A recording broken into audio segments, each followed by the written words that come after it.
每个人都有野心，尤其是在自己年轻的时候。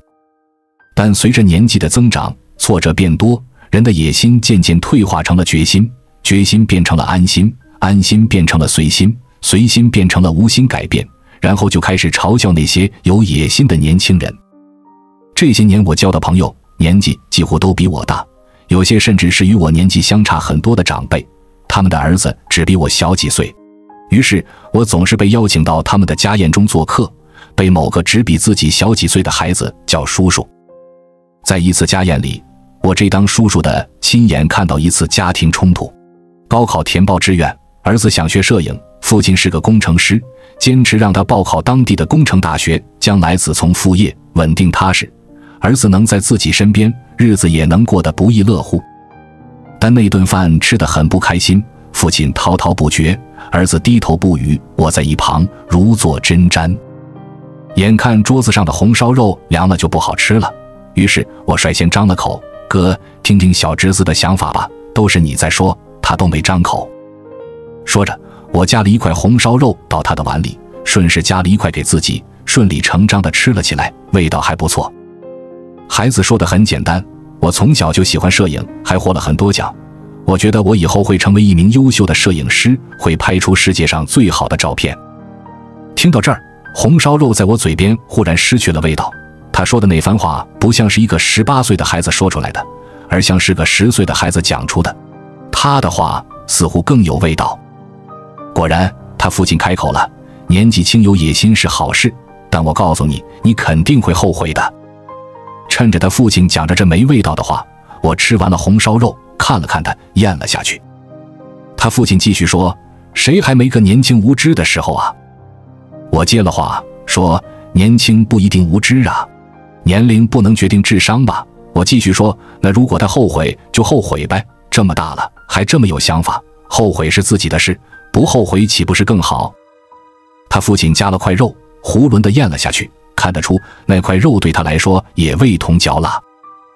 回家的路上，我看着北京的夜色，久久不能平静，原因很简单，来这个城市10年了，我也从青年变成了中年，但我们从什么时候开始失去了野心，又从什么时候开始连有野心的人都不相信，却要嘲笑一番了呢？随着年岁增长，那些曾经最美好的执着、伟大的野心，也都随着时光烟消云散了吗？想到这里，我忽然有些感伤。好在后来我得知，那孩子最终还是学了摄影，他今年大3，获得了国家奖学金，迄今为止过得很好。直到今天，我都很喜欢和那些有野心的人在一起玩，更喜欢和有野心的孩子成为朋友，无论他们年纪大小，都必定是有趣的一群人。因为他们对这个世界充满希望，相信明天，认为自己会越来越好。这样的人很少，但的的确确存在着，是他们点亮了这个时代的夜空。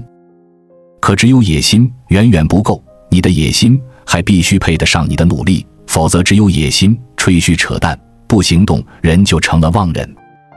你想改变世界，自己却过得一塌糊涂；你想和最美的姑娘谈恋爱，自己却不修边幅；你想通过考试，自己却连一个单词都不背；你想踏遍千山万水，过上浪迹天涯的生活，口袋里却没有一张买车票的钱。试问，你为自己的野心做过什么努力呢？你那野心不过是空中楼阁，你那梦想也不过是梦幻。没有脚踏实地的理想，全部是耍流氓；没有经济基础的浪迹天涯，全部是大忽悠。当老师的这些年，我最大的感触就是考试前大家表现的一样，几乎没什么区别，可是考试后永远是几家欢喜几家愁。为什么会这样？很简单，你真的走心学习了吗？你有按照要求把每节课都吃透吗？你背单词了吗？你做真题了吗？你把每个盲点都弄清楚了吗？倘若都没有，那些野心又有什么意义呢？这些年，我见过好多学生喜欢深夜励志，说什么总有一天自己一定会成为人上人。12点，他们给自己罗列了好多第二天要做的事情和要实现的目标，这野心已经像是誓死的决心，但结果呢？第二天晚上，他又罗列了一遍一样的目标。人在夜晚特别容易情感爆发，到了白天就要死不活。我其实不太赞同到处说自己的野心和梦想，有时候一旦说出来，往往就泄气了，除非你是一个需要被人监督才能向前的人。所以，当你有了野心，别着急爆发出来，让世人知晓，默默地埋在心里，用每天的努力来为它灌溉，让野心发芽，结果成为生命的一部分。另外，大半夜别总是发微博，在朋友圈表决心、表情绪，人啊，一到深夜就是想的太多，读书太少。有野心是一件很美好的事情，你不需要告诉别人，不需要声张，它是一个自己与自己的约定。你告诉自己要飞翔到月亮上，有一天你会明白，自己并不能插上翅膀，但你通过自己的努力，能随时买得起飞机票，从天上俯瞰大地，拥有飞翔的感觉。这样的努力也配得上你的野心。我曾经在自己最无助的时候，在日记本上写过一句话：你要盲目自信，要相信自己许下的目标，不要管别人怎么说，一定会完成。后来我长大了，看到纸上盲目自信那4个字，总会特别庆幸。是啊，在那一无所有的时候，何来的合理自信呢？但有了盲目自信，我的野心重新回到了心中正确的位置。有了野心，谁的打击也不好使，我就是要埋头向前，迎接每天的挑战。后来我把盲目自信这4个字送给了许多读者，告诉他们，不要管别人怎么说，不要管这世界怎么了，不要管身边人如何颓废，你要坚定你自己的努力，安静的奋斗，每天进步一点点，这些都是灌溉你野心的养分。直到有一天，野心成了现实，目标成了目的地，盲目自信也就自然变成合理自信了。记住，野心就是自己和自己的约定，不要管这世界怎么糟。我想起电影《动物世界》里的那段台词，该打的仗我已经打过了，该跑的路我也跑到了尽头。老子信得到老子自己来守，背叛、争抢没有底线，想把老子变成一只动物 ？No， 没戏。老子宁可做一辈子披荆斩棘的小丑，也绝不会变成你们这种人渣的样子。游戏是你们的，规则老子自己来定。现在读起来，忽然明白，这就是野心，它和别人无关，和世界无关，只和自己的努力息息相关。李尚龙在新书《人设》中写道，让人知道的外在生活叫人设，而不被人知道的内在生活叫人生。再完美的人设都不如真实的自己。敢于打破人设束缚，做回喜欢的自己，才是最高贵的人生。戴着面具生活，让人失去自我，这是人人拥有人设的时代，也是人设集体崩塌的时代。我们心知肚明，任何人设都是一种炫耀和伪装，一个人越是缺少什么，就越想炫耀什么。比如，在网络上晒读书，却傻傻分不清楚黑格尔和腾格尔；在微博上晒旅游胜地，却讲不出布达拉宫和香格里拉的文化韵味。对文化内涵的渴望，却往往因为露怯而节外生枝。前阵子，某演员被爆料学术造假，学霸人设崩塌，引起轩然大波，也对自己的演艺事业造成影响。有网友说，为什么要捏造学霸人设？好好演戏不是挺好的吗？其实，营造人设大抵是想要别人喜欢自己，而那些专注于取悦自己的人，才不会局限于人设的桎梏。演员王传君从《爱情公寓》里的搞笑青年到我不是药神里不修边幅的大叔，从别人口中的偶像帅哥到自己眼中的实力演员，他勇于突破自我形象，自由表达。他在摒弃人设，成就自我的路上踽踽独行，也自然收获了观众的好评和喜爱。再回归我们的日常生活，有很多人在朋友圈里刻意营造美好生活，而现实可能远非如此。比如，前一秒文质彬彬，后一秒成抠脚大汉；前一秒美若天仙，下一秒就大汗淋漓。我们每个人都热衷于维护自己的外在形象，久而久之，隐藏了自由快乐的自己。又有多少人被人设束缚，活成了单一的存在？我是学霸，标准穿搭就应该是黑框眼镜配舒适双肩包。我是白领，仿佛下楼买个菜都必须要白 T 加黑高跟鞋。我是乖乖女，就要善解人意，遇到难事憋到内伤也不能爆发。我们都戴着面具生活，不敢释放情感，不敢表达自己，生活变得越来越压抑，越来越累，也弄丢了真实的自己。敢于毁掉人设，才能回归真我。你是否有过这样的经历？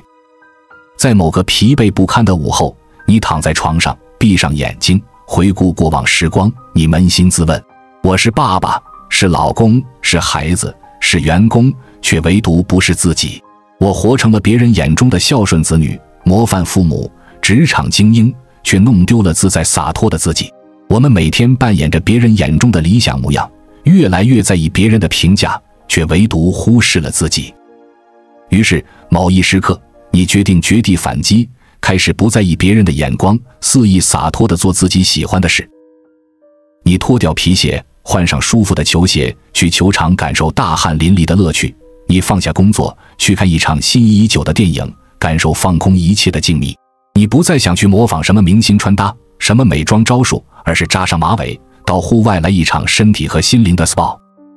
你开始摆脱文艺人设，不介意展现那个逗逼附体的自己。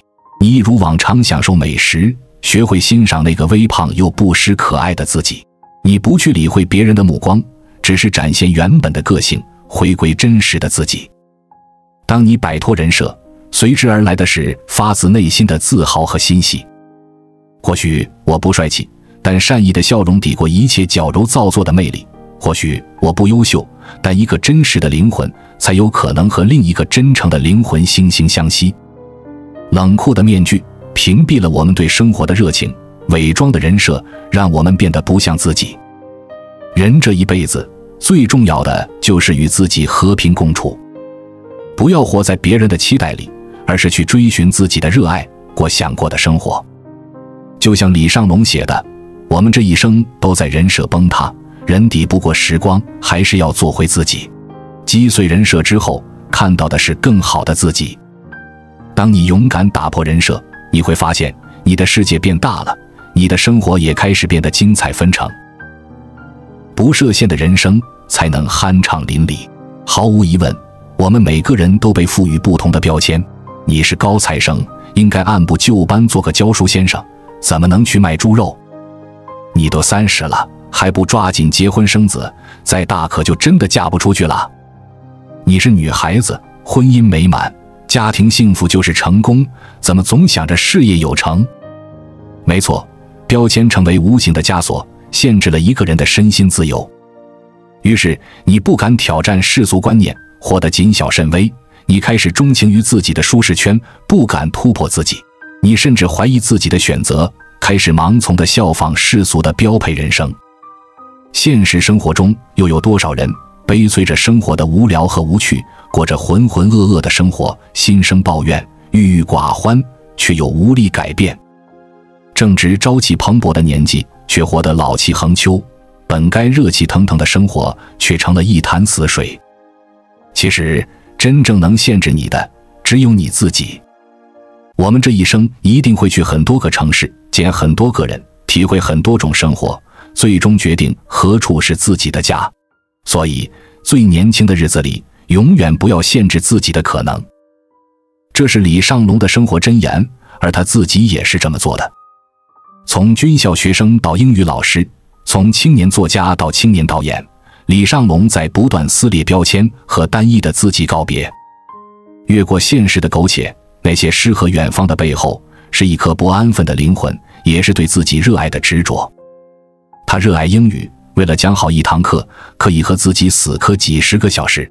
他喜欢写作，用心把自己的人生感悟写给每个热爱生活的人。他用行动告诉人们，不想当作家的军校毕业生不是好的英语老师。人生是一个不断成长和告别的过程，与旧有单一角色告别，才能成长为更为完满的自己。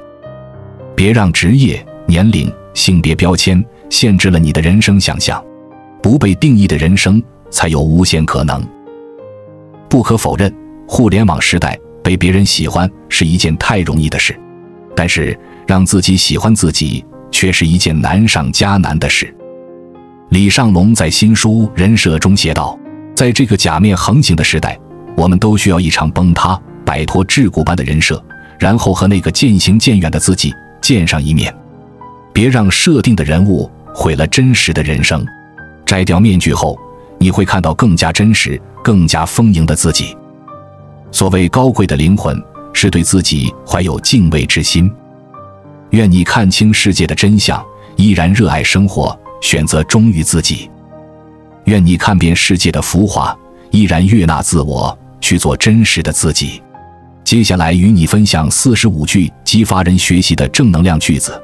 你的努力要配得上你的野心，一总在进步的人从来不会老。2，生活是自己的，奋斗也不是为了别人，拼搏是每天必须做的事情，只有每天进步才是最稳定的生活。3，寂寞是最好的增值期，耐得住寂寞，自然也就能在今后享受得起繁华。愿我们都能耐得住寂寞，用好增值期，成为更好的自己。4，这个时代，要么你选择成为一个偏执狂，用生命去努力，要么就压根别努力。5，当你有了野心，别着急爆发出来让世人知晓，默默地埋在心里，用每天的努力来为它灌溉，让野心发芽，结果成为生命的一部分。6，在没人看到你的时候，你更要默默发光。一个人平静的努力，刻意的训练，低调的前行，去创造出一个更好的自己。7，别管别人怎么说，趁着你还年轻，去做自己喜欢的事，趁着你的心脏还在跳动，去追求自己想要的生活吧。8，人这一辈子，要么按照自己的想法去活，要么按照自己的活法去想。9，现在吃的苦，就是为了以后不让自己最爱的人吃同样的苦。10，你想改变世界，自己却过得一塌糊涂；你想和最美的姑娘谈恋爱，自己却不修边幅；你想通过考试，自己却连一个单词都不背；你想踏遍千山万水，过上浪迹天涯的生活，口袋里却没有一张买车票的钱。试问，你为自己的野心做过什么努力呢？11，没有脚踏实地的理想，全部是耍流氓；没有经济基础的浪迹天涯，全部是大忽悠。12，电影《动物世界》里的台词，该打的仗我已经打过了，该跑的路我也跑到了尽头。老子信得到老子自己来守，背叛、争抢没有底线，想把老子变成一只动物 ？No， 没戏。老子宁可做一辈子披荆斩棘的小丑，也绝不会变成你们这种人渣的样子。游戏是你们的，规则老子自己来定。13，美国作家拿破仑·希尔在《思考致富》里说，无形的意念会带来财富，凡是你心里所想并且相信的，最终必然能够实现。14，秘密一书的作者也说，你朝思暮想的终将会被你吸引。15，改变自己就是小人物最大的野心。一个小人物也可以有野心，不过他的野心不一定要那么大，不一定要去改变国家、改变世界，起码你应该像坂本龙马一样，从改变自己开始。16，心理学家阿尔弗雷德·阿德勒在《自卑与超越》一书中说，真正决定一个人行为的是我们想要达到的那个目标。想要改变自己，就要认清自己的目标。一旦校准目标之后，你就会像弓箭手一样绷紧身体和精神，让自己的一切行为都为你的目标服务。17，当一个人没有实力或者能力不足时，越积极的心理暗示，反而越会造成意想不到的失落。18，如果说口乃心之门户，那么你的口头禅就决定了你的意识和思维，这可能就决定了一生。19，语言的魅力太强大了，竟然能无形之中塑造着我们的大脑，改变着我们的一生。20，你讲的话干扰了你的潜意识，你的潜意识决定了你的心态，你的心态塑造了性格，性格又改变了命运。21，那些牛人和我们比起来，并不是因为基因好，而是比我们天赋高，他们不过是聪明人用笨功夫，一步步地坚持罢了。22，坚持做一件事情不累，累的是浑浑噩噩的生活。23，你怎么过一天，就注定着你怎么过一年，或许也暗示着你怎么过一生。24日本作家古川在《坚持：一种可以养成的习惯》中写道，一旦大脑认定某种行为跟往常一样，就会拼命地维持这种行为，而习惯就是把重复的行动化为无意识的行动。25赚钱很重要，但一定是自我实现的附加品。人一旦为了赚钱而工作，工作就会特别无聊，也走不远。钱应该是为人服务的，不应该是人的终极目标。人应该找到工作的意义，同时要让钱为自己服务。26德国作家博多·舍费尔在《财务自由之路》中说，不要当一台赚钱的机器，要拥有一台自动为你赚钱的机器。书里还说，你所饲养的金鹅越多，它们下的金蛋越多。27坚持是所有美好的来源，它很慢，但无比真实。28这世界有一个奇怪的现象，总是等到作者离开世界，人们才去读他的作品。这社会还有一个奇怪的规律，总是等到人以命相逼，才意识到事情严重。29一定要明白，当人停止改变，停止进步，格局就会越来越小，格调就会越来越高。无理由的格调高，必然毁掉一个人，所以要进步，要改变。30神逻辑，我弱，所以我有理。回复，朕给你的才是你的，朕不想给你的，你不能抢。31稻盛和夫在《干法》里说，3等资质，聪明才辩；2等资质，磊落豪雄；1等资质，深沉厚重。32每个职场新人的第一个目的，就是从廉价出卖自己的时间变成高价出卖自己的时间。33什么是油腻的中年男人呢？就是用自己残缺的人生经历给年轻人指点人生，用一副看破红尘的姿态拒绝所有学习进步的可能，戴着一副眼镜，挤着双下巴，拍着肚皮，色眯眯地看着来来往往的姑娘的大腹便便的中年男人。34萨里机长，虽然自己是个年过半百的人，但我特别喜欢学习，喜欢挑战，喜欢读书。35我要做到不让自己停下来，只要还在往前走，哪怕走得很慢，也要告诉自己不能停。36时光能让我们变成中年人，但只有我们能决定是否油腻；时光能让我们白头，但只有自己能决定是否要前行。37长期过分压抑的生活，最后的结果就是让人从一个极端走向另一个极端，在极端中慢慢地终结自己的生命。38当生活把一个人逼到一个角落时，你唯一能做的就是愤然反击，给自己留下一丝自由的时光，让自己去积极地面对它。39所有伟大的事情都取决于一些小事，取决于你对一件小事的态度。40有一首民谣这么写道，因为少了一颗钉子而掉了一块马蹄铁，掉了一块马蹄铁就瘸了一匹战马，瘸了一匹战马就摔死了一个骑士，摔死了一个骑士就丢了一份情报，丢了一份情报就输了一场战争，输了一场战争就亡了一个国家。41艺术来源于生活，高于生活，但不能捏造生活。42孩子，孤独不怕，这世界永远满足28定律，20%的人拥有80%的财产，80%的人为20%的人服务。所以你要学会在孤独中前行，让自己变得更好，成为那少数人。43希望每个人都明白，所有看似捷径的道路都是通向死亡的。无论做什么，这些年我见证了太多人宴宾客，起大楼，然后宾客散，大楼塌，仅仅是因为他们走了捷径。所以我给各位的建议是，无论做什么都要做到最好，无论你走得多慢，都不要停下来，无论路途多么遥远，都不要去走那该死的捷径。